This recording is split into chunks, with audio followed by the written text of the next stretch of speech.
আমরা 2 দিন ধরে শ্রীপাদ শঙ্করাচার্যের উপদেশাবলী আমরা শ্রবণ করছিলাম। শঙ্করাচার্যের উপদেশ হচ্ছে চরপট পঞ্জরিকা স্তোত্রম। তিনি স্তোত্র লিখেছেন, সেটা যেখানে বলা হয়েছে ভজ গোবিন্দ ভজ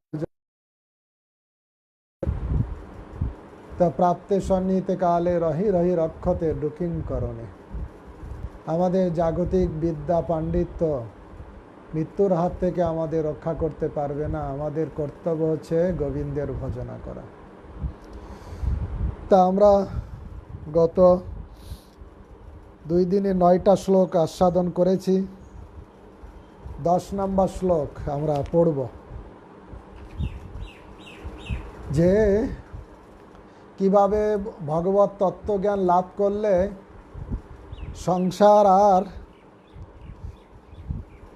সংসার থাকে না। কারণ সংসার তো দাবানল বলছে, সংসার হচ্ছে সাপের গর্ত, সংসার যেখানে আগুন দাউ দাউ করে জ্বলছে, সংসার আর সংসার থাকবে না। ভক্তি বিনোদ ঠাকুর যেমন বলছেন, যেদিন গৃহে ভজন দেখি গৃহেতে গোলক ভাই। যেদিন দেখি গৃহে হরি ভজন হচ্ছে, গৃহেতে গোলক বৃন্দাবন এসে বিরাজমান হচ্ছে। তা হরি ভজন মানে কি?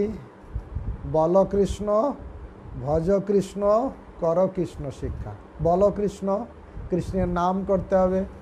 হরে কৃষ্ণ কৃষ্ণ কৃষ্ণ হরে হরে, হরে রাম রাম রাম হরে হরে। বল কৃষ্ণ।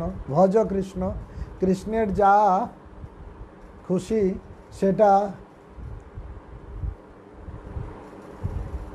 সেটা করতে হবে। ভজ কৃষ্ণ, কৃষ্ণের ভজনা করতে হবে, অর্থাৎ কৃষ্ণের সেবা করতে হবে। কৃষ্ণে যাতে খুশি হবে, কৃষ্ণের জন্য অর্চন করা, কৃষ্ণের পূজা করা, কৃষ্ণেরকে ভোগ লাগানো, কৃষ্ণের মন্দির পরিষ্কার করা, কৃষ্ণের জন্য যা করলে কৃষ্ণ, এটা ভজ কৃষ্ণ। বল কৃষ্ণ, ভজ কৃষ্ণ, তারপরে কর কৃষ্ণ শিক্ষা। কৃষ্ণ শিক্ষা যদি লাভ হবে, তাহলে কৃষ্ণ ভাবনাময় হতে পারবো। সেই শঙ্করাচার্য এখানে তাই বলছেন, যার কৃষ্ণ শিক্ষা লাভ হয়েছে তার কাছে সংসারে থাকলেও সংসার তার কাছে কষ্ট হবে না। কারো হাতে যদি তেল মাখানো থাকে, তখন সে কাঁঠাল কি বলে ছিঁড়বে কাঁঠাল, তখন তার হাতে আর কাঁঠালের আঠা লাগবে না। আগে থেকে হাতে তেল আছে। ঠিক সেরকম জ্ঞান যদি থাকে, তাহলে সংসারে আর কষ্ট হবে না। সংসার জীবনে কষ্ট আছেই, আর এই সংসারের ভিতরেই সাধুরাও আছে, অসাধুরাও আছে। ভক্তিনাথ ঠাকুর প্রভুপাদ এক জায়গায় বলছিলেন, সাধু সংসারে নেই, তাহলে মঠ মন্দিরে আছে। মঠ মন্দিরে কি বাড়ি নেই? ফ্যান চলছে না, এসি চলছে না, ভালো থাকার জায়গা নেই? এটা কি ঘর নয়? কিন্তু মঠ মন্দিরে কি আছে? জ্ঞান আছে। এই জন্য গৃহেও যদি সেই ভগবত তত্ত্ব জ্ঞান থাকে, তাহলে আর গৃহটা গৃহ মনে হবে না।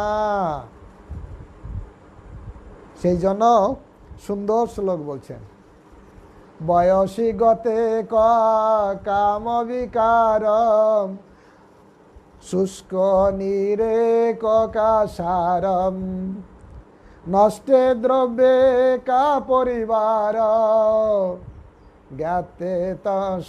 জ্ঞাতে তত্ত্বে কা সংসার। কহ সংসার, বয়সী গত কহ কাম বিকার। সুন্দর উদাহরণ দিচ্ছেন। কারো যদি বয়স হয়ে যায়, তাহলে যেমন কামের বিকার থাকে না, কমে যায়। ভয় যে স্ত্রী পুরুষের যে সঙ্গ, সেই কামের বিকার তার কমে যায়। বয়সী গতে কাম বিকার। আর বয়স চলে গেলে যেমন কামের বিকার থাকে না, শুষ্ক নীরে কাসার, যে জলাশয় জল নেই তাকে কেউ আর জলাশয় দিঘি বলবে? ঘটি ডোবে না, নামে তাল পুকুর। অর্থাৎ ঘটি ডোবারও জল নেই, তাকে কেউ তাল পুকুর বলবে? তা আসলে শুষ্কে নীরে কাসার, জল না থাকলে তাকে কেউ জলাশয় বলবে না। নষ্টে দ্রব্যে কা পরিবার, যে টাকা পয়সা নষ্ট হয়ে গেছে যে পরিবারে, তাকে আর পরিবার বলবে কেউ? আর ঠিক সেই রকম তিনটে উদাহরণ দিয়েছেন, খুব মনে রাখার উদাহরণ। বয়সী গতে কাম বিকার, বয়স চলে গেলে কামের বিকার থাকে না। শুষ্কে নীরে কাসারও, জল চলে গেলে তাকে কেউ দিঘি জলাশয় বলে না। নষ্টে দ্রব্যে কা পরিবারও, টাকা পয়সা নষ্ট হয়ে গেলে কেউ আর তাকে পরিবার বলে না। তদ্রূপ কি জ্ঞাতে তত্ত্বে ক সংসার, যদি কেউ পারমার্থিক তত্ত্বজ্ঞান লাভ করবে তার কাছে আর সংসার কষ্টকর জায়গা হবে না। বয়স্ক্রম অতীত হইলে অর্থাৎ বার্ধক্য আসিলে কাম বিকার মদনা অনুরাগ কি থাকে না। জল শুষ্ক হইলে সরোবর কি, জল শুষ্ক হলে কেউ তাকে সরোবর বলবে? এবং দ্রব্য নষ্ট হইলে অর্থাভাব ঘটিলে পরিবার কি, টাকা পয়সা চলে গেলে কেউ পরিবার বলবে তাকে? পরিবার। ব্রহ্ম তত্ত্ব জ্ঞান জন্মিলে সংসার কি, ঠিক সেরকম ভগবত তত্ত্ব জ্ঞান যার লাভ হবে তার কাছে গৃহে থাকো বনে থাকো সদা হরি বলে ডাকো, সুখে দুঃখে ভুলো না কো বদনে হরির নাম বলো রে। তখন তার জ্ঞান লাভ হবে, ভগবত তত্ত্ব জ্ঞান, তার সংসারটাকেও তার কাছে আর কষ্টকর হবে না। তখন সব জায়গায় সে হরিনাম করবে। গৃহে থাকো বনে থাকো সদা হরি বলে ডাকো, সুখে দুঃখে ভুলো না কো বদনে হরি নাম বলো রে। নরোত্তম দাস ঠাকুর আর জায়গায় গাইছেন, গৃহে বা বনেতে থাকে হা গৌরাঙ্গ বলে ডাকে, গৃহে বা বনেতে থাকে হা গৌরাঙ্গ বলে ডাকে, নরোত্তম মাগে তার সঙ্গ। বলছে না তুমি বনে গেলে আমি তোমার সঙ্গ করব না, বলছে গৃহে থাকতে পারো তবু আমি তোমার সঙ্গ করব তুমি যদি গৌরাঙ্গ বলে ডাকো। গৃহে বা বনেতে থাকে হা গৌরাঙ্গ বলে ডাকে, নরোত্তম মাগে তার সঙ্গ। নরোত্তম দাস ঠাকুর তার সঙ্গ প্রার্থনা করছেন, যে গৌরাঙ্গ বলে ডাকে। যে গৌরাঙ্গের নাম লয় তার হয় প্রেমোদয়। বলছেন না গৃহে থাকলেই বা বনে থাকলেই প্রেম হবে, মঠ মন্দিরে থাকলেই প্রেম হবে, গৃহে থাকলে হবে না, তা বলছে না কিছু। যে গৌরাঙ্গের নাম লয়, যে সেখানে থাকুক না কেন যদি গৌরাঙ্গের নাম লয়। যে গৌরাঙ্গের নাম লয় তার হয় প্রেমোদয়, তারে মই যাই বলি হারি। গৃহে বা বনেতে থাকে হা গৌরাঙ্গ। সেই জন্য যদি তত্ত্ব জ্ঞান থাকবে তাহলে আজকে মহারাজ চৈতন্য চরিতামৃত পাঠ করছিলেন গৌরাঙ্গ প্রেম মহারাজ, কৃষ্ণের জন্ম গৌরাঙ্গের জন্মলীলা। লাস্টে শ্লোক কবিরাজ গোস্বামী বলছেন, ওইছে প্রভু সচুক গৃহে কৃপা কইল অবতরে, যেই ইহা করয়ে শ্রবণ গৌর হরি দয়াময়, তারে হয় সদায় সেই পায় তাহারও চরণ। যে শ্রবণ করে ওইছে প্রভু সচি ঘরে, গৌরাঙ্গের কথা মানে কবিরাজ গোস্বামী চৈতন্য চরিতামৃতের ত্রয়োদশ পরিচ্ছেদে গৌরাঙ্গের আবির্ভাবের কথা বর্ণনা করছেন, করে লাস্টে বলছেন যে যেই ইহা করো এ শ্রবণ। কোথায় আছে ওটা বড় কথা নয়, মঠ মন্দিরে আছে না গৃহে আছে সেটা বড় কথা নয়, যেই ইহা করো এ শ্রবণ, যে এই গৌরাঙ্গের কথা, মহাপ্রভুর কথা, ভগবত তত্ত্বের কথা, গৌরাঙ্গের লীলা কথা, গৌরাঙ্গের তত্ত্ব কথা যে শ্রবণ করে, যে ইহা কর এ শ্রবণ, তার কি লাভ হয়? গৌরহরি দয়াময়, তারে হয় সদয়। গৌরহরি দয়াময়, তার প্রতি সে সদয় হয়ে যায়, সেই পায় তাহারও চরণ, সে তার চরণ পাবে। এখানে শঙ্করাচার্য বলছে জ্ঞাতে তত্ত্বে কা সংসার, যদি তত্ত্বজ্ঞান লাভ হবে। কবিরাজ গোস্বামী আর এক জায়গায় খুব সুন্দর একটা শ্লোক বলেছেন। তিনি বলেছেন যে সিদ্ধান্ত করিতে চিত্তে না করো অলস, ইয়া হইতে কৃষ্ণে লাগে সুদৃঢ় মানস। সিদ্ধান্ত জানার জন্য অলসতা করা উচিত নয়। আমি তো অনেক জেনে গেছি, আমাকে আর বই পড়ার দরকার নেই, শাস্ত্র জানার দরকার নেই, আমাকে অত হরিকথা শোনার আর দরকার নেই। প্রত্যেক দিন প্রভু তো বা মহারাজরা তো একই ধরনের কথা বলবো, তো জেনে গেছি কৃষ্ণ ভগবান, গৌরাঙ্গ ভগবান, আর কি শোনার দরকার? কিন্তু না,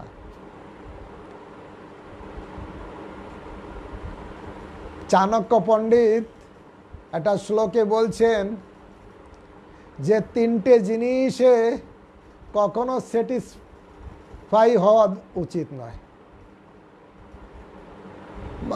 আমাদের জীবনে তিনটে জিনিস যত পাই না কেন আরও পাওয়ার ইচ্ছা থাকা উচিত, আর তিনটে জিনিস যা পেয়েছি তাই নিয়ে সন্তুষ্ট থাকা উচিত, এর বেশি আশা করা উচিত নয়। তিনটে জিনিস যা জীবনে যা পাওয়া গেছে তাই নিয়ে সন্তুষ্ট থাকবে, যে সে সন্তুষ্ট থাকতে পারবে। সে যদি বলে না এটা পেয়েছি এটা নেব না ওটা নেব, গেল তার পোড়া কপাল, তার মাথায় আগুন ধরে যাবে। তিনটে জিনিস যা জীবনে পেয়েছে এটা নিয়ে সন্তুষ্ট থাকা দরকার, আর তিনটে জিনিসে কখনো সন্তুষ্ট হওয়া উচিত নয়। যে তিনটে জিনিসে সবসময় সন্তুষ্ট থাকা উচিত সেটা হচ্ছে সদারে। গৃহস্থরা যে স্ত্রী পেয়েছে, যে স্বামী পেয়েছে, তা নিয়েই সন্তুষ্ট থাকা উচিত। একে বলা হয় সদারে। তিনটে জিনিসের ভিতরে একটা জিনিস যাতে যা পেয়ে সন্তুষ্ট থাকা উচিত, এদিক ওদিক চিন্তা করা উচিত নয়, তাহলে কপাল পুড়বে, মাথায় আগুন ধরবেই ধরবে, কেউ রক্ষা করতে পারবে না। ফার্স্ট হচ্ছে সদারে,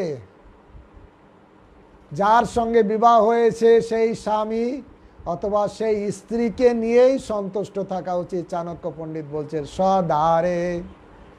আর কিসে সন্তুষ্ট হওয়া উচিত? খাওয়ার সময় যে খাবারটা সামনে এসেছে, ভোজনে।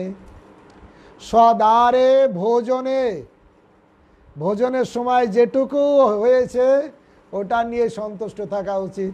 কপালে আজকে আমাকে যা ভগবান মিলিয়েছে তাই নিয়েই সন্তুষ্ট থাকতে হবে। না না, কেন আজকে ছানার সবজি হলো না, কেন আজকে পটলের ঝোল হলো না, কেন আমার ইডলি হলো না, ধোসা হলো না, কেন আমার এই হলো না তাই হলো না, চিৎকার চেঁচামেচি করা কখনো উচিত নয়। একদম চুপচাপ খাওয়ার প্লেটে যা এসেছে তাই নিয়ে সন্তুষ্ট থাকা উচিত। ভগবান যে স্ত্রীকে মিলিয়েছে তাকে নিয়ে সন্তুষ্ট থাকা উচিত, ভগবান যে স্বামীকে মিলিয়েছে তাকে নিয়ে সন্তুষ্ট থাকা উচিত। চাণক্য পণ্ডিতের উপদেশ। আগে মানুষ চাণক্য পণ্ডিতের কথা শুনত, তাই সমাজ ব্যবস্থায় এত ডিভোর্স ছিল না, তাই সমাজে মানুষ সুখে শান্তিতে থাকত। এখন উপদেশ তো মাথায় ঢোকে না, অন্য কিছু। তাই তিনটে জিনিসে সন্তুষ্ট থাকা উচিত। সদারে ভোজনে আর ধনে। ধনে অর্থাৎ ভগবান যে টাকা পয়সা দিয়েছে তা নিয়েই সন্তুষ্ট থাকা উচিত। কেন আমাকে টাটা বিড়লা করলো না, কেন আমাকে কোটিপতির ঘরে জন্ম দিল না, তাই নিয়ে হুতাশ করা উচিত নয়। সদারে ভোজনে ধনে, এই তিনটে জিনিস যা ভগবান দিয়েছে তাতেই সন্তুষ্ট থাকা উচিত। আর তিনটে জিনিসে সন্তুষ্ট থাকা কখনো উচিত নয় যে হয়ে গেছে আর না, না। তিনটে জিনিস সবসময় আরো আরো আরো বাড়ানোর ইচ্ছা করতে। সেটা কি? স্বাধ্যায় অর্থাৎ শাস্ত্রগ্রন্থ অধ্যয়নে। স্বাধ্যায় আমি আজকে 1 ঘন্টা পড়ে নিয়েছি, আর পড়তে হবে না, না। অথবা আমার গীতা পড়া হয়ে গেছে, আর খোলা দরকার নেই। ভাগবত পড়া হয়ে গেছে, আর খোলা দরকার না। আমার কাছে একজন প্রভু, ওনার সঙ্গে আমার সাক্ষাৎ হয়। ওনার প্রায় ভাগবতম কত 45 বার না 50 বার ওনার পড়া হয়ে গেছে, তবু এখনো পড়ছেন। তাই চাণক্য পণ্ডিত বলছেন কখনো তিনটে জিনিসে সন্তুষ্ট থাকা উচিত নয়, আরও চাওয়া উচিত, আরও চাই। সেটা কি?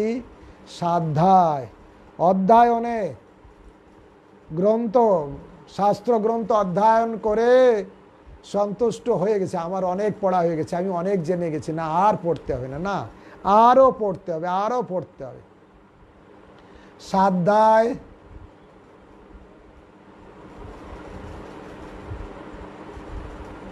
তপোৎসায়, স্বাধ্যায় জপে, স্বাধ্যায় জপ, অধ্যয়নে সন্তুষ্ট, আরও অধ্যয়ন চাই। আর জপে, আমার আজকে 16 মালা জপ হয়ে গেছে, একদম মালা পার্কিং, আর ধারে কাছে যাব না, তা নয়। জপে মনে করা উচিত নয় এত মালা হয়ে গেছে মানে আর দরকার নেই, না, আরও চাই, আরও চাই, আরও চাই। আর কি? স্বাধ্যায়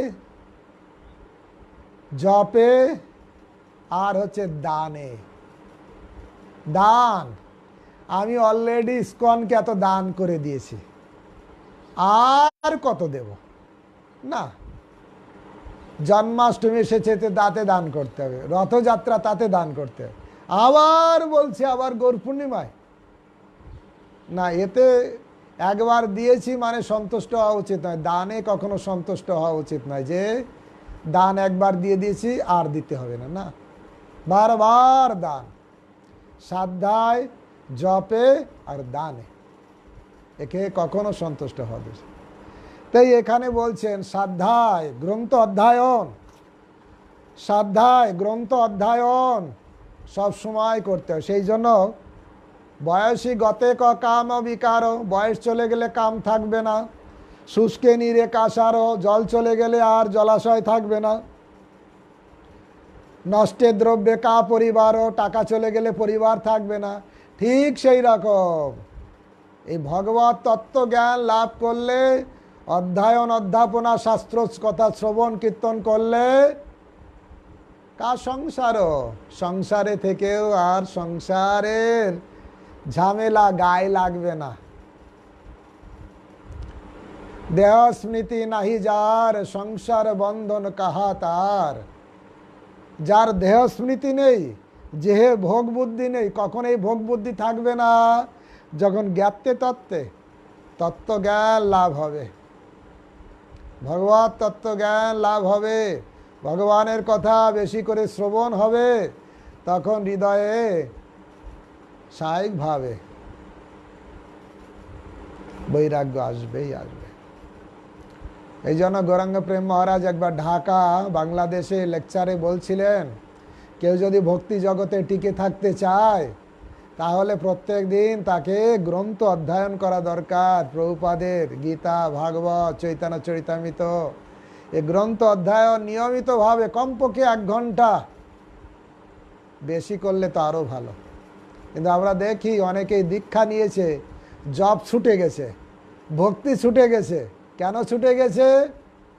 শাস্ত্র পড়ে না, শাস্ত্রের ধারে কাছে যায় না, এই জন্য জপ করতে মতি হয় না। কখনো একটু মতি হলো, 2 মালা করলো, কখনো মতি হলো না, করলো না।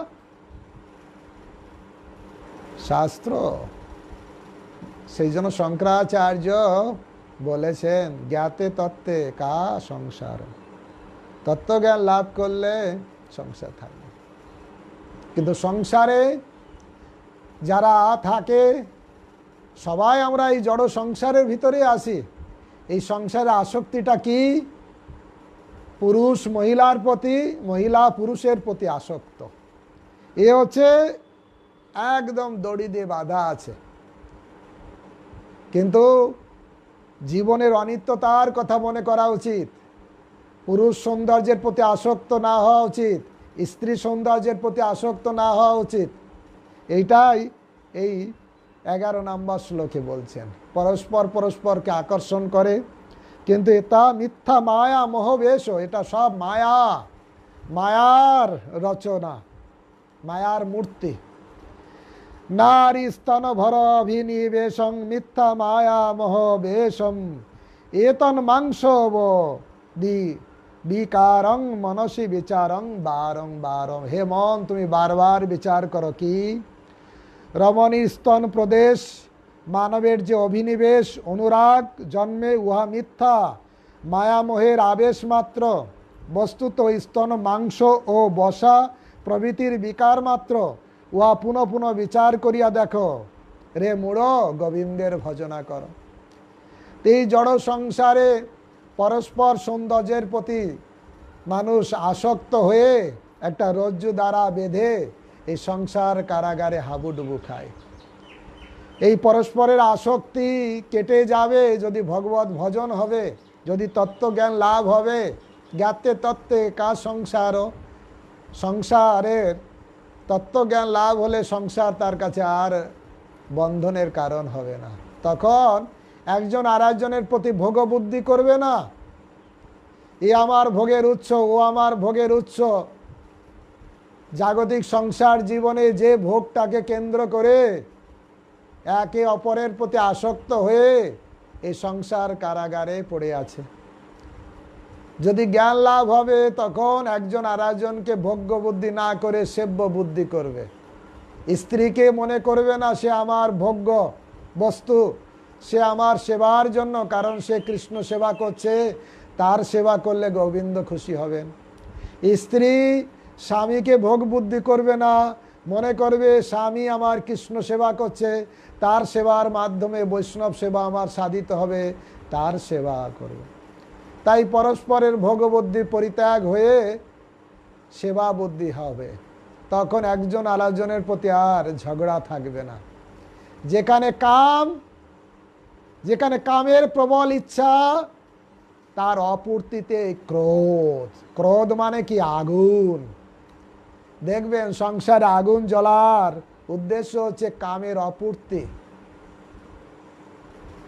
আমার এই স্ত্রীর সঙ্গে আমার ভোগ্য চরিতার্থ হচ্ছে না, আমার আরো একটা স্ত্রী লাগবে, আমার আরো 5 জায়গায় যেতে লাগবে, এই লাগবে তাই লাগবে করে যখন মানুষ ভোগ বুদ্ধি দ্বারা পরিচালিত হয়, তখন নিজের স্বামী স্ত্রীর ভিতরে তারা সন্তুষ্ট থাকে না, তাদের প্রবণতা আরো বাড়তে থাকে। সব জায়গায় সিনেমা, নাটক, ছবিতে সব আকর্ষণ করবে। তাই সব আকর্ষণ থেকে মুক্ত হওয়া যাবে যদি ভগবত তত্ত্ব জ্ঞান লাভ হবে। তত্ত্বে জ্ঞাতে তত্ত্বে কা সংসার, সংসারের আসক্তি কেটে যাবে যদি তত্ত্ব জ্ঞান লাভ হবে। কৃষ্ণ তত্ত্ব জ্ঞান, অর্জুনকে কৃষ্ণ দিয়েছেন গীতাতে, যেটা আমরা দেখতে পাই। ভাগবতমে সুখদেব গোস্বামী পরীক্ষিত মহারাজকে দিয়েছেন। পরীক্ষিত মহারাজের ভোগ্য বস্তুর কিছু অভাব ছিল, সব পরিত্যাগ করে ভগবত তত্ত্ব জ্ঞান লাভ করার জন্য কৃষ্ণ কথামৃতের সাগরে সে নিমজ্জিত হতে চাইল। তো মানুষ যতক্ষণ না কৃষ্ণ কথায় নিমজ্জিত হচ্ছে, ততক্ষণ সংসারের ঘানি তাকে টানতেই হবে। কলুর বলদের মতন। বলদ কিভাবে কষ্ট করে এই সংসার, কিন্তু যারা ভগবান কৃষ্ণ গীতায় না শাস্ত্রে বলেছেন মায়া মুগ্ধ জীবের নাই শত কৃষ্ণ স্মৃতি জ্ঞান, মায়া মুগ্ধ যারা মায়ার দ্বারা প্রভাবিত হয়ে আছে তারা কৃষ্ণ তত্ত্ব জানে না। আর তাদেরকে কৃপা করার জন্য আমি গীতা, ভাগবত, বেদ, পুরাণ, উপনিষদ দিয়েছি। আর এখানে বারবার আহ্বান করেছি, অসতমা শতগময় তমসমা জ্যোতির্গময় মৃত্যুর মা অমৃতের গময়। জীব জাগো, জীব জাগো, হে জীব জেগে ওঠো, ভোগের সাগর থেকে উঠে আসো, প্রেমের সাগরে হাবুডুবু খাও। ওই নন্দ তনুজ কিঙ্কর পতিতাং মাং বিষমে ভবাম্বুধি। হে গোবিন্দ, আমি ভবের সমুদ্রে হাবুডুবু খাচ্ছি ভবাম্বুধি বিষয় ভবাম্বুধিতে আমি হাবুডুবু খাচ্ছি। কবে আমার সেই দিন হবে, সেদিন আপনার নাম উচ্চারণ করে প্রেমাম্বুধি আনন্দাম্বুধিতে অবগাহন করব। আনন্দাম্বুধি বর্ধনম প্রতিপদম পূর্ণ অমৃত আস্বাদনম।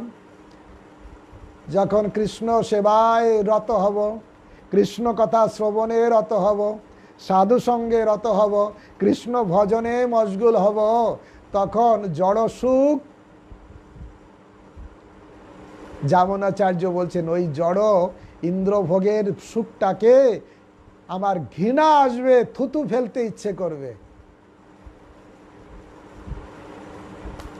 যামনাচার্য বলছে যখন থেকে আপনার পাদপদ্মে আমি সেবার দ্বারা নব নব রস আস্বাদন করছি, তখন সেই পূর্বের সেই স্ত্রী সম্ভোগের কথা মনে পড়লে তার উদ্দেশ্যে আমার থুতু ফেলতে ইচ্ছে করে।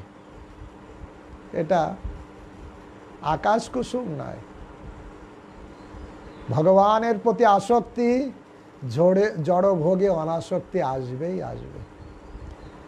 আর কেউ যদি ভগবানকে পেয়েও ভগবানের সেবায় রত না হবে, তাকে ঠিক নাকে দড়ি দিয়ে এই স্ত্রীর কাছে নিয়ে যাবে, ওই স্ত্রীর কাছে নিয়ে যাবে, ও সুখের কাছে নিয়ে যাবে, ও সুখে সারা জগৎ তাকে ঘুরাবে।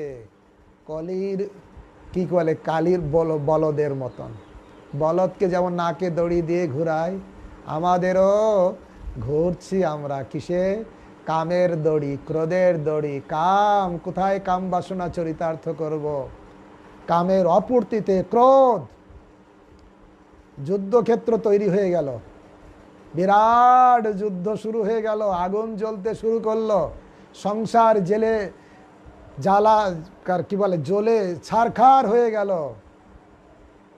কিন্তু ভক্তি বিনোদ ঠাকুর লিখেছেন, যেদিন গৃহে ভজন দেখি, গৃহেতে গোলক ভাই, চরণ সিধু দেখিয়া গঙ্গা, আমার সুখ না সীমা পায়।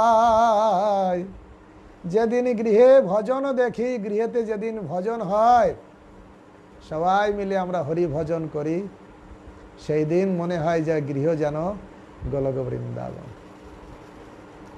তাই এখানে পরস্পর আসক্তি, পরস্পর সৌন্দর্যের যে আকর্ষণ এমনিতেই কমে যাবে। বিষয় ছাড়িয়া কবে শুদ্ধ হবে মন। বিষয় মানে এই পরস্পর ভোগের আসক্তি। প্রভুপাদ ভাগবতম এক জায়গায় লিখছে, আসল হচ্ছে কতটা এই যৌন ভোগে অনাসক্ত হয়েছে, তার উপর নির্ভর করে ভগবানের প্রতি আসক্তিটা। যেমন উদাহরণ দিয়েছেন, যেমন খাওয়ার সঙ্গে সঙ্গে ক্ষুধাটা চলে যায়, একটা স্যাটিসফ্যাকশান আসে, তখন বোঝা যায় যে খাওয়াটা হয়েছে। ঠিক সেরকম যখনই ভগবাদে উন্নতি হবে, তখন অলরেডি এই ভোগের মাত্রাটা কমে যাবে, যাবেই যাবে। আবার ইন্দ্রভোগের ইচ্ছাটা যত কমে যাবে ততটা বোঝা যাবে যে আমার কৃষ্ণের প্রতি প্রেম হচ্ছে, কারণ আমার জড় ভোগে আসক্তিটা কমেছে। তা সেইটা দরকার, ভজন সাধন ক্যালকুলেশন। তাই মনসি বিচারং বারং বারং, শঙ্করাচার্য বলছেন হে মন তুমি বারবার বিচার করো। এ শরীরটা চামড়া দিয়ে তৈরি, রক্ত দিয়ে মাংস দিয়ে তৈরি, উপরে শুধু সুন্দর পোশাক পরে বা ভালো করে সেন্ট মাখিয়ে একজন আর একজনকে আকর্ষণ করে, কিন্তু এর ভিতর যা আছে এত নোংরা জিনিসের ভিতরে আছে, একটু চামড়াটা ছড়লেই যেটা বের হবে হাতে লাগলেই হাত ধুতে হয়, সব কিছু ভিতরে আছে নোংরা। শরীর থেকে বের হলেই তাকে টাচ করলেই স্নান করতে হয়, এত নোংরা জিনিস শরীরের ভিতরে আছে। আর এই শরীর হচ্ছে আকর্ষণ, মানে কি মায়া, মিথ্যা মায়া মোহ ভেষং, মিথ্যা মায়া মোহর দ্বারা সব পরস্পরের আকর্ষণ। এতং মাংস বিকার, সব মাংস, এইসব ভিতর থেকে যদি আত্মা। আমরা পরে শুনব একটা সুন্দর কাহিনী, একটা নূতন বিবাহিত স্ত্রী যখন তার স্বামীকে নিয়ে ঘরে থাকে, কাউকে ঢুকতে দেয় না। স্ত্রী বলে আমি স্বামীকে নিয়ে একা থাকবো, এই ঘরে কেউ থাকবে না, সব বের হও। কোনো কারণবশত স্বামীর দেহ থেকে যদি আত্মাটা চলে যায়, তখন সেই স্ত্রী ভয় পায়। যে স্বামীকে আদর করছিল একটু আগে, সেই স্বামীর দেহেতে যখন আত্মা থাকে না, তখন লোকদের ডেকে ডেকে ঘরে ঢুকায়, বলে আমি একা থাকবো না। তাহলে আনন্দের উৎস কে, দেহ না আত্মা? আর সেই আত্মার প্রতি আমাদের আকর্ষণ বাড়াতে হবে। আমি দেহ নই, আমি আত্মা। আত্মার কাজ হচ্ছে পরমাত্মার প্রতি ভক্তি করা, তার প্রতি আসক্ত হওয়া।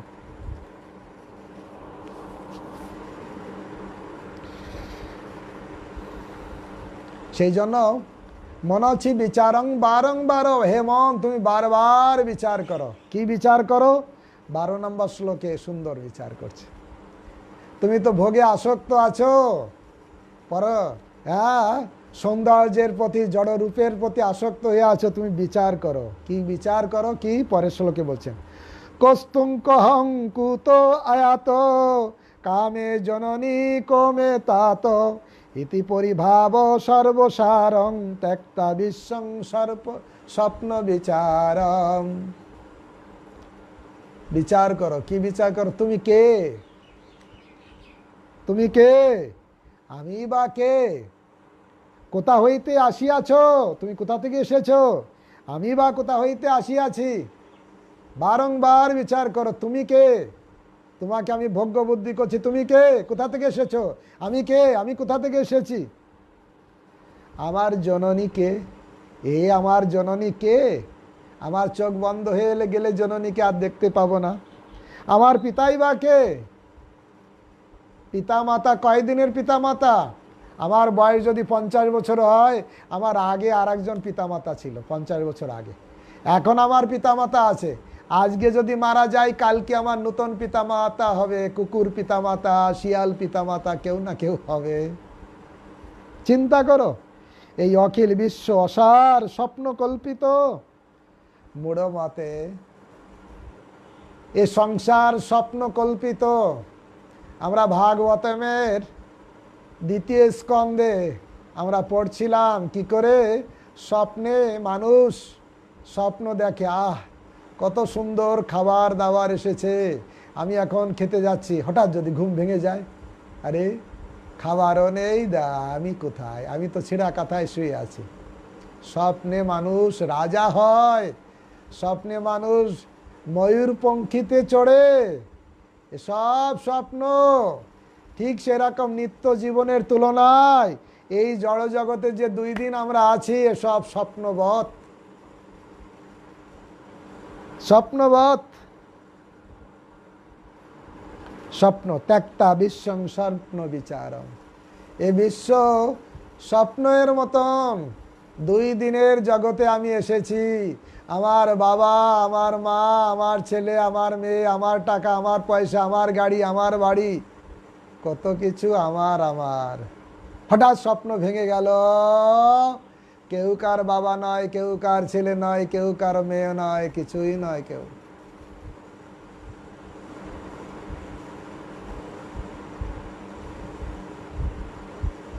তাই এই সংসার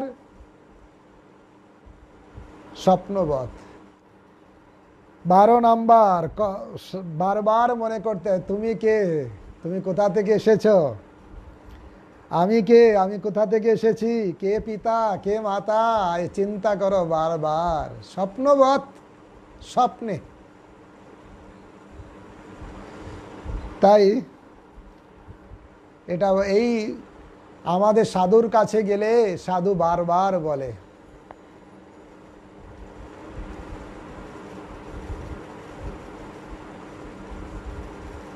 কি বলে, জীব জাগো, জীব জাগো, গোরা চাঁদ বলে, কত নিদ্রা যাও মায়া পিশাচির কোলে। আমরা মায়া পিশাচির কোলে ঘুমিয়ে আছি। মায়া পিশাচি মানে অজ্ঞানতার কোলে, বুঝতে পারছি না আসলে আমি কে। এই অজ্ঞানতাই হচ্ছে মায়া। মায়া মানে যা নয় তাই হচ্ছে মায়া। মায়ার হাত থেকে রক্ষা পেতে গেলে ভগবত ভজন করতে হবে, সাধুর কাছে যেতে হবে। এসব করিয়া যায় ছাড়ানো না যায়। এসব এই মায়াকে জয় করে ছাড়ানো যায় না। গলে ফাঁস দিতে ফিরে মায়া সে পিশাচি। সব সময় আমার গলায় ফাঁস লাগানোর জন্য মায়া ঘুরে বেড়াচ্ছে। গলে ফাঁসও দিতে ফিরে মায়া সে পিশাচি। গলে ফাঁস লাগানোর জন্য মায়া সব জায়গায় ঘুরে বেড়াচ্ছে। ইহারে করিয়া যায় ছাড়ানো না যায়। সাধু কৃপা বিনায়ার নাহি কো নিস্তার। কিভাবে উদ্ধার পাওয়া যাবে, নিস্তার পাওয়া যাবে? সাধুর কৃপা দরকার। আমরা দড়ি দ্বারা বাঁধা আছি, আমার হাত পা সব বাঁধা। কে আমার বন্ধন ছেদন করতে পারে? যার হাত পা খোলা আছে, সে আমার কাছে আসবে, আমার দড়িটাকে খুলে দিতে পারবে, তাহলে আমি মুক্ত হতে পারবো। তা আমি সংসারের দড়ি দ্বারা আমি আসক্ত হয়ে আছি, হাতে পায়ে গলায় ফাঁস লাগানোর মতন বন্ধনগ্রস্ত হয়ে আছি।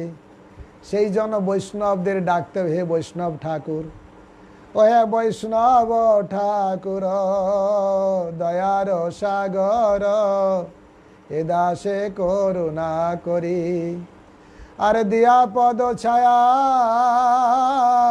সদো হে আমারে তোমার চরণ ধরি। আমি 6টা বেগের দ্বারা এখানে আসক্ত হয়ে আছি। তাই বৈষ্ণব ঠাকুরের কাছে বলতে হবে, আমার 6 বেগ দমি 6 দোষ সধি, 6 গুণ দেহ দাসে, আমার 6 শত সঙ্গ দেহ হে আমারে, আমি বসেছি সঙ্গের আসে। একাকী আমার নাহি পায় বল, হরি নাম সংকীর্তনে। হে সাধু, হে বৈষ্ণব, আপনার দর্শনের আসে, আপনার সঙ্গ কামনায় আমি বসে আছি। কেন বসে আছি? আমি একা একা তো হরিনাম করতে পারি, গীতা ভাগবত পড়তে পারি। তাই ভক্তিবিনোদ ঠাকুর গাইছেন, একাকী আমার নাহি পায় বল, হরিনাম সংকীর্তনে। আমার একাকী কোনো বল হয় না, শক্তি হয় না। আমাকে এক গলা ধাক্কা দিয়ে মায়া ফেলে দেয়। আমার দুর্বল শরীর তো, ভজনহীন শরীর তো, আমি শক্তি পাই না। শক্তিতে আছে তো বৈষ্ণব আপনার কাছে। একাকী আমার নাহি পায় বল, হরি নাম সংকীর্তনে। আর তুমি কৃপা করি শ্রদ্ধা বিন্দু দিয়া, দেহ কৃষ্ণ নাম ধনে। তুমি কৃপা করে আমাকে কৃষ্ণ ধন দিন, দাও, দিন দয়া করে। কারণ বলছে কৃষ্ণ তো গোলক বৃন্দাবনে আছে, যাও গোলক বৃন্দাবনে কৃষ্ণকে পাবে।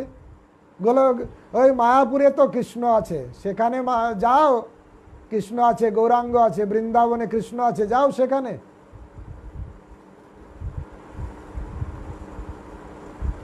ভগবান বলছেন নাহং তিষ্ঠামি বৈকুণ্ঠে যোগিনাং হৃদয়ে ন চ। আমি বৈকুণ্ঠেও থাকি না, যোগীদের হৃদয়েও থাকি না। কৃষ্ণ হচ্ছে তোমার, কৃষ্ণ সে তোমার, কৃষ্ণ দিতে পার, তোমার শক্তি আছে। কার শক্তি আছে? বৈষ্ণবের শক্তি আছে, কৃষ্ণকে দিতে পারে। আমার শক্তি নেই, আমি দুর্বল। আমি যদি কোনো মতে হেঁটে গুটে যদি বৈষ্ণবের কাছে যে তার চরণটা ধরে ফেলতে পারি, হে বৈষ্ণব ঠাকুর, তোমার কৃষ্ণ তুমি আমাকে দাও। কৃষ্ণ সে তোমার, কৃষ্ণ দিতে পারো, তোমার শক্তি আছে। আর আমি তো কাঙাল, কৃষ্ণ কৃষ্ণ বলি ধাই তব পাছে পাছে। তাই এখানে বলছি কেন, এই জড় জগৎ যে স্বপ্ন হবে, এই স্বপ্নকে থেকে কে আমাকে জাগিয়ে তুলবে? আমি তো স্বপ্নের ঘরে পড়ে আছি। তাই সাধু এসে হরি কথা রূপ শব্দ তরঙ্গ আমার কানের ভিতরে ঢুকাবে, আর আমি মায়ার কোল থেকে জেগে উঠব।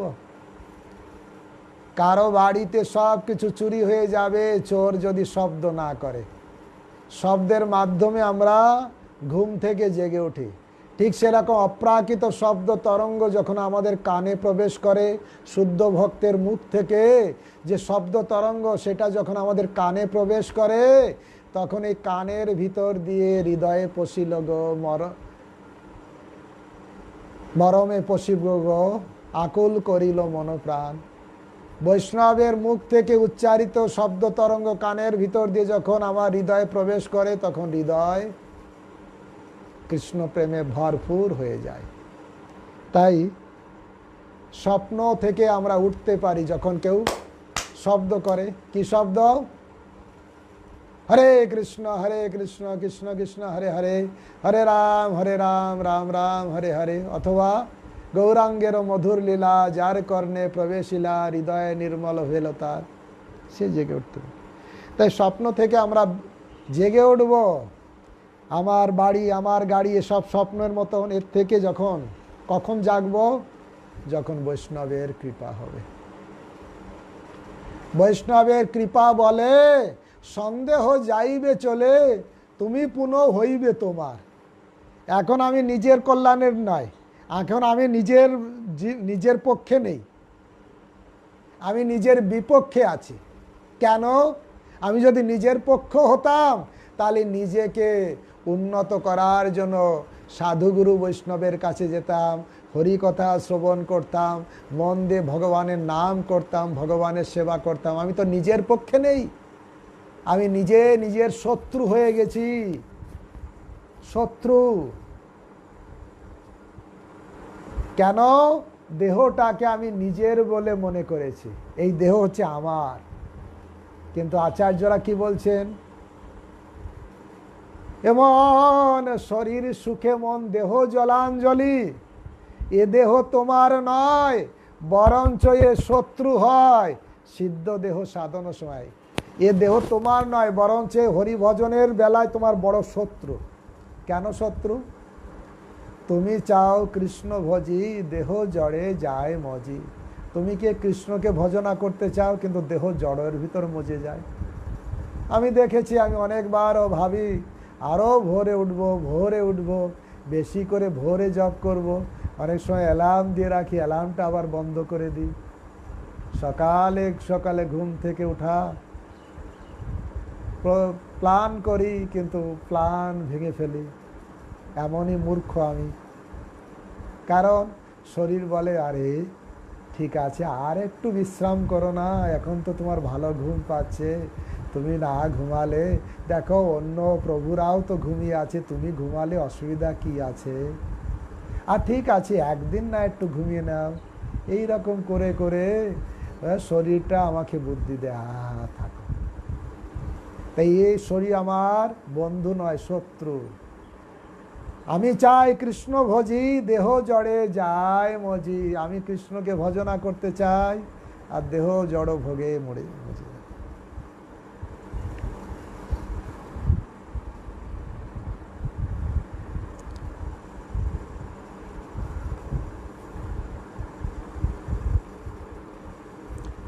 কি কি বা করতে হবে ভক্তি জগতে অগ্রসর হতে গেলে বলছেন 13 নম্বর শ্লোকে, জ্ঞেয়ং গীতা নামাজস্রং সহস্র, জ্ঞেয়ং গীতা নাম সহস্রম, ধিয় শ্রীপতিরূপ অজস্রম, নেয়ং সজ্জন সঙ্গে চিত্তং, দেয় দীন জনা চ ভিত্তং। সহস্র গীতা নাম হরিনাম গান করা, হরিনাম বারবার সহস্র সহস্র বার গাইতে হবে। অনবরত শ্রীপতির রূপের ধ্যান করতে হবে, ভগবানের চিন্তা করতে হবে। সবাই মন কৃষ্ণ পদারাবিন্দ, কৃষ্ণের পাদ পদ্মে মনটাকে দিতে হবে। সাধু সঙ্গে চিত্ত নিবেশ করা, আর মনটাকে সবসময় সাধু সঙ্গে নিবিষ্ট করে রাখতে হবে। এবং দীনজনকে ধন দান করা কর্তব্য, দীনজনকে ধন দান করা কর্তব্য। আর এই ধন দান করার ব্যাপারে ছিল প্রভুপাদ বলেছেন, আসল ধন হচ্ছে কৃষ্ণ ধন।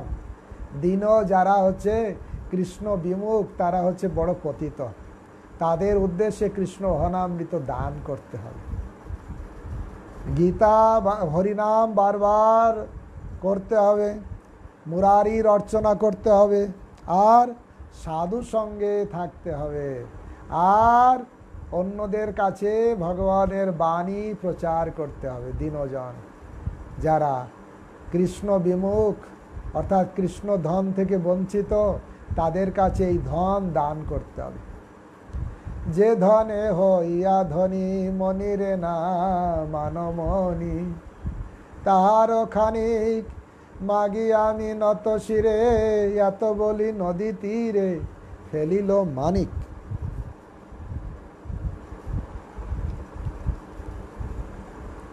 14 নম্বর শ্লোক। স্ত্রী ভয় পাবে, যে দেহকে ভোগ করতে স্ত্রী চায়, সেই দেহ তার কাছে ভয়ের কারণ হয়ে দাঁড়াবে। কখন? আত্মা থাকবে না, যখন আত্মা থাকবে না। সুন্দর এই শ্লোকটা, সবার জন্য শিক্ষণীয়। যাব জীব নিবসতি দেহে, কুশলং তাবদ পৃচ্ছতি গৃহে, গতবতী বায়ু দেহ পায়ে, ভার্যাং বিভ্যতি তস্মিন কায়ে। ভার্যা স্ত্রী, বিভ্যতি তস্মিন কায়ে, সেই শরীর দেখেও ভয় পাবে। কি সুন্দর শ্লোক। যাব জীব নিবসতি দেহে, যতদিন পর্যন্ত আত্মা এই দেহতে বাস করছে, যাবৎ জীব, যতদিন দেহে প্রাণ বিদ্যমান থাকবে, দেহে কুশলং তাবৎ পৃচ্ছতি গেহে, ততদিন জিজ্ঞাসা করবে লোকেরা, ভালো আছেন তো, ভালো আছেন তো, ভালো আছেন তো, শরীর ভালো আছে, কতবার জিজ্ঞাসা করবে। যাবদ জীব নিবসতি দেহে, কুশলং তাবৎ পৃচ্ছতি গেহে। গিয়ে জিজ্ঞাসা করবে, ভালো আছো, শরীরটা ভালো আছে তো, ভালো আছো। আর গতবতী বায় দেহ পায়ে, গতবতী বায়, যখন দেহ থেকে আত্মাটা বের হয়ে চলে যাবে, ডেড বডি, ভারজাং বিব্বতি তস্মিন কায়ে, ভারজা, নিজের স্ত্রীও সেই দেহটাকে ভয় পাবে। যে দেহটার সঙ্গে ভোগে লিপ্ত ছিল, সেই দেহ থেকে যখন গত বায়ু, যে বায়ু গতবতী বায়ু, যখন গতবতী বায়ু দেহ থেকে সেই আত্মাটা চলে যাবে, ভারজাং বিব্বতি তস্মিন কায়ে, ভারজা, নিজের স্ত্রীও সেই স্বামীর দেহটাকে ভয় পাবে। কারণ সেই দেহটা তখন আর ডানলভ গদিতে থাকবে না, ফার্নিশ বাড়িতে থাকবে না, এসি ঘরে থাকবে না। কোথায় থাকবে? শ্মশানে শরীর মমা পড়িয়া রহিবে, বিহঙ্গ পতঙ্গতায় বিহার করিবে, কুকুর শিয়াল সব আনন্দিত হয়ে মহোৎসব করিবে আমার দেহ লয়ে, আমার দেহ লয়ে মহোৎসব করবে। যে দেহের এই গতি, যে দেহের অন্তিম গতি হচ্ছে এই, যে দেহের এই গতি তার অনুগত সংসার বৈভব আর বন্ধুজন যত, যে দেহের অন্তিম গতি শ্মশান যাত্রা, ইলেকট্রিক চললে, তার সঙ্গে সম্পর্ক টাকা পয়সা, ছেলে মেয়ে, পরিবার পরিজন, আত্মীয় স্বজন, বন্ধু বান্ধব, কুটুম্ব, কত কিছু। যখন দেহ থেকে আত্মাটা চলে যাবে, নিজের স্ত্রী পর্যন্ত ওই ডেড বডির কাছে থাকবে না। তাই শঙ্করাচার্য বলছে, যখন বাসর ঘরে, আমাদের আচার্যরা অনেক সময় বলেন, বাসর ঘরে স্বামী স্ত্রী একসঙ্গে থাকে, অন্য কোনো লোক সেই ঘরে ঢুকলে বের করে দেয় স্ত্রী, যা যা। কোনো কারণবশত যদি সেই সুন্দর স্বামীর দেহ থেকে আত্মাটা চলে গেল, তাহলে সেই সুন্দর স্বামীটাকে নিয়ে স্ত্রী ভোগ করবে, আনন্দে থাকবে, রাত্রি যাপন করবে না।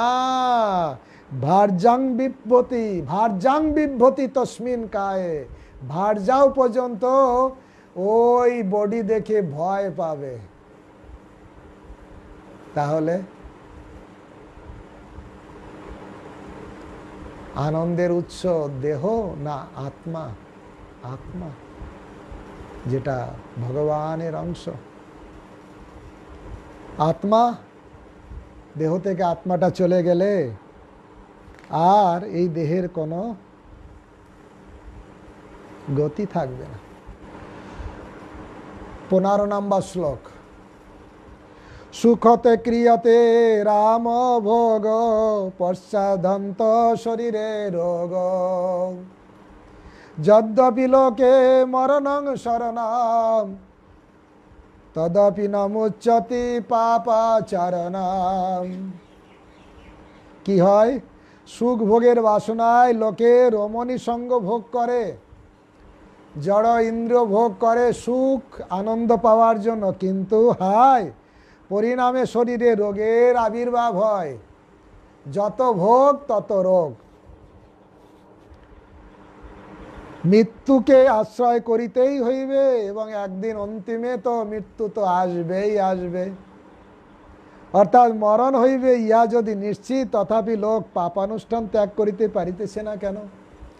লোকেরা কেন জানে যে মৃত্যু হবে, তবু কেন পাপ থেকে নিজেকে বিরত করতে পারছে না? না দেখে যত অভক্তের গণ, উলুকে না দেখে জইছে সূর্যের কিরণ। তাহলে কেন? তদপি না মুচ্যতি পাপাচরণ, পাপাচরণ থেকে কেন লোকেরা মুক্ত হয় না?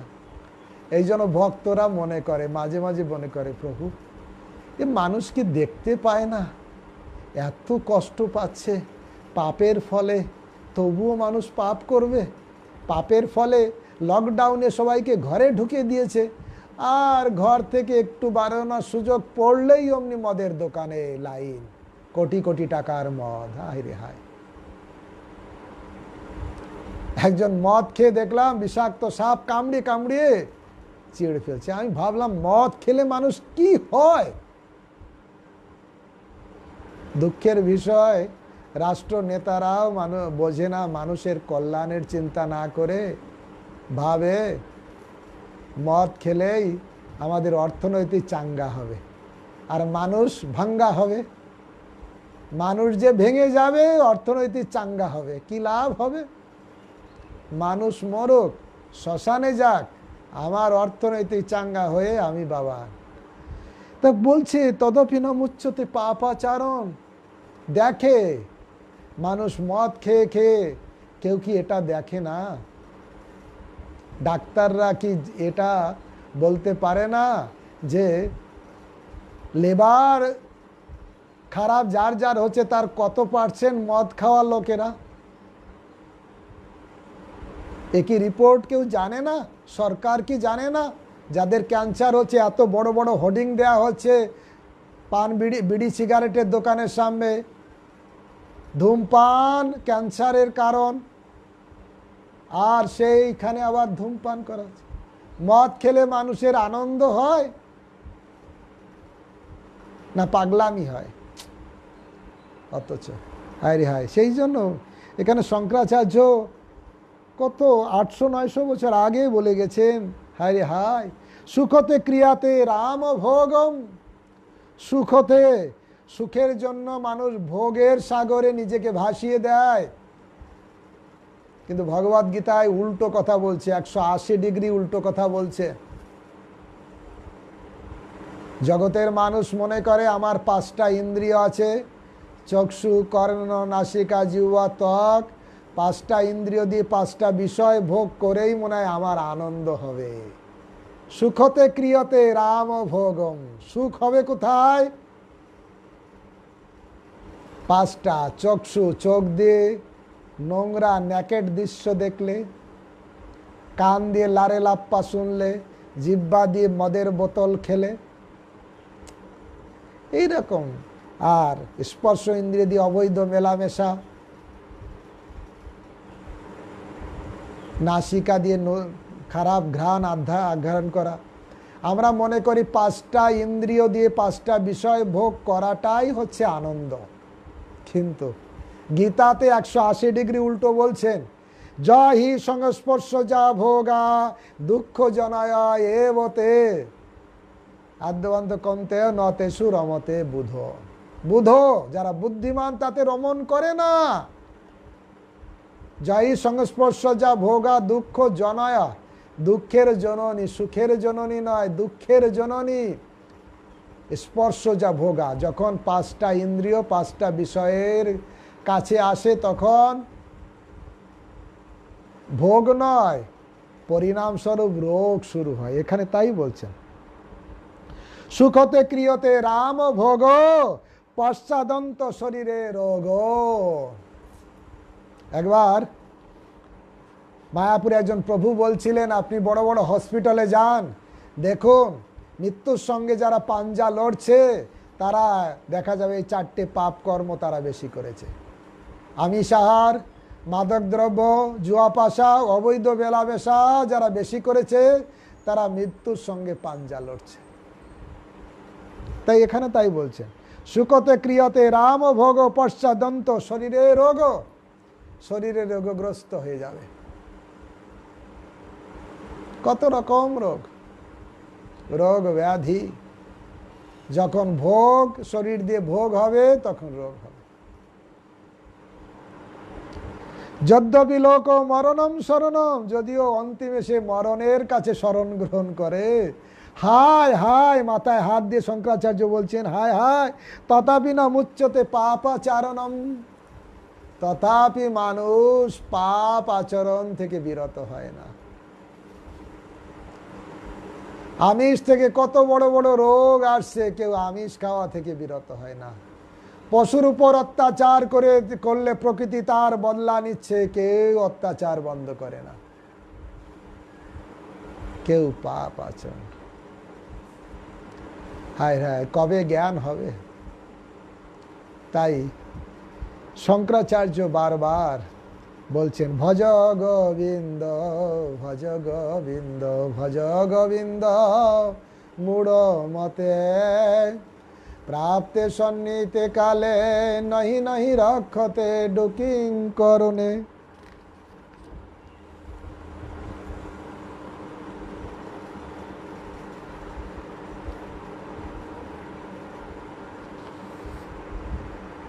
তাই শঙ্করাচার্য এখানে উপদেশ দিচ্ছেন যে পথা চরপট বিরচিত কণ্ঠং পুণ্য পুণ্য বিবর্জিত পথ নাহং নত নায়ং লোকস্তদপি ন কিমর্থম ক্রিয়তে শোকম। বলছেন, সুন্দর উপদেশ দিচ্ছেন, পথ পতিত জীর্ণ বসনখণ্ড দ্বারা কণ্ঠা প্রস্তুত করিয়া সাধারণ কাপড় জীর্ণ বসন পরিধান করিয়া ধারণপূর্বক পাপ পুণ্য বর্জিত পথে গমন করো। পাপের পথ পুণ্যের পথ দুটো পথ থেকে তুমি সঠিক পথে আসল পথে গমন করো। শরীর সুখে মন দেহ জলাঞ্জলি, যেটা আসবে যেটা পাওয়া যাবে সেই রকমই আভরণ গ্রহণ করে সেটা গ্রহণ করো এবং পাপ এবং পুণ্য দুটোর পথ থেকে দূরে থাকো। রঘুনাথ দাস গোস্বামী তাই বলছেন, পাপ করলে স্বর্গে যাবে, 2 দিন পরে আবার সেখানে গলা ধাক্কা খেয়ে আবার আসতে হবে। পুণ্য করলে স্বর্গে যাওয়া হবে, আবার স্বর্গ থেকে আবার গলা ধাক্কা খেয়ে আবার আসতে হবে। পাপ করলে নরকে যেতে হবে, সেখান থেকে আবার ফিরে আসতে হবে। পাপ শেষ হয়ে গেলে পার্মানেন্ট সলিউশন নয়। পাপ পুণ্য থেকে আর একটা পথ আছে, অকর্মের পথ, যেটা ভগবত ভজনের পথ, সেই পথে চলো। সকল অলিক, তবে বৃথা শোক করিতেছ কেন রে মূঢ়? গোবিন্দের ভজনা করো, পুণ্য কর্ম করো না, পাপ কর্ম করো না, গোবিন্দের ভজনা করো। দেহেতে যা পাওয়া যাবে তাই নিয়ে সন্তুষ্ট থাকো। পাপের পথ পুণ্যের পথ পরিত্যাগ করে অমৃতের পথ ধরো, গোবিন্দের চরণে আত্মনিবেদন করো। চলো গোবিন্দের পথে চলো। চল গৌরবনম নবখণ্ডময়ম পঠ গৌর চরিতানি মুদা লুট গৌর পদাঙ্কিত গাঙ্গ তটম ভজ গদ্রুম কানন কুঞ্জ বিধুম। ভক্তিবিনোদ ঠাকুর তার গদ্রুম ভজন উপদেশে বলছেন, চর গৌরবনম নবখণ্ডময়ম। চলো চলো, কোথায়? গৌরবনম, নবদ্বীপ ধামে চলো। নবখণ্ডময়ম, নবদ্বীপ ধাম সমন্বিত নবদ্বীপ ধাম। চলো গৌরবনম নবখণ্ডময়ম পট গৌর চরিতানি মুদা। গৌরের চরিত্র কথা পাঠ করো। তো গৌর চরিতানি মুদা লুট গৌর পদাঙ্কিত গাঙ্গ তটম। চলো গৌরর পদাঙ্কিত যে ভূমি, গঙ্গার তট, সেখানে গড়াগড়ি দি। কবে গৌরবনে সুরধ্বনি তটে হারা দেহা কৃষ্ণ বলে আমি কাঁদিয়া বেড়াব দেহ সুখ ছাড়ি নানা লতা তরু তলে। তাই বলছে চলো সেখানে চলো। চলো গৌরবনম নবখণ্ডময়ম পট গৌর হরি চরিতানি মুদা লুট গৌর পদাঙ্কিত গাঙ্গ তটম ভজ গদ্রুম কানন কুঞ্জ বিধু। তাই এই সেই অমৃতের পথ, গোবিন্দের পথে যেতে বলছেন উপদেশ। লাস্টের শ্লোকে বলছেন,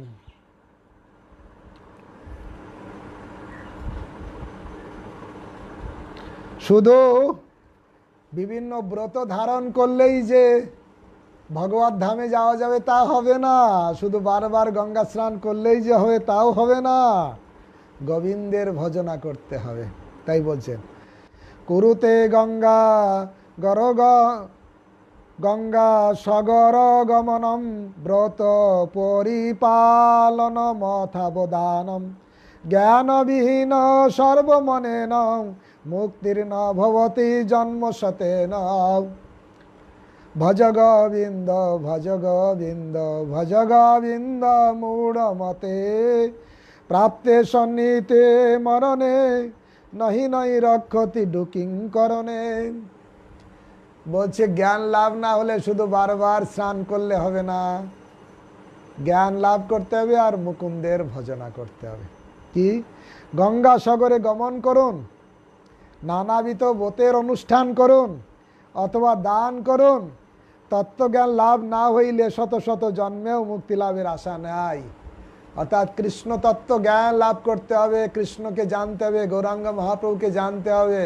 শুধু ভাবুকের মতন তীর্থে তীর্থে মাথা উঁচু করে ঘুরে গেলে হবে না, সাধু সঙ্গে যেতে হবে, সাধুর কাছ থেকে হরি কথা শুনতে হবে, তাহলে জ্ঞান লাভ হবে। আর জ্ঞান লাভ হলে গোবিন্দের ভজনা হবে। তীর্থযাত্রা পরিশ্রম কেবলই মনের ভ্রম সর্বসিদ্ধি গোবিন্দ চরণ দৃঢ় বিশ্বাস হৃদে ধরি মাত্মার্চর্য পরিহরি সদা করায় অনন্য ভজন। মনে করতে হবে তীর্থযাত্রা পরিশ্রম, গোবিন্দের চরণটাই হচ্ছে আসল। তীর্থে কোন তীর্থে যাব? যে তীর্থেতে বৈষ্ণব নাই সেই তীর্থে নাহি যাই। কি কাজ দূর দেশ যথায় বৈষ্ণবগণ সেই স্থান বৃন্দাবন, সেই স্থান আনন্দ অশেষ। যেখানে বৈষ্ণবরা আছেন সেটাই বৃন্দাবন। সে গৃহ হলেও হবে, গৃহে যদি বৈষ্ণব হবে সেই সমস্ত তীর্থে গৃহেতে চলে আসবে। আর সমস্ত তীর্থ কি গোলক বৃন্দাবন গৃহেতে চলে আসবে যদি বৈষ্ণব গৃহেতে থাকবে।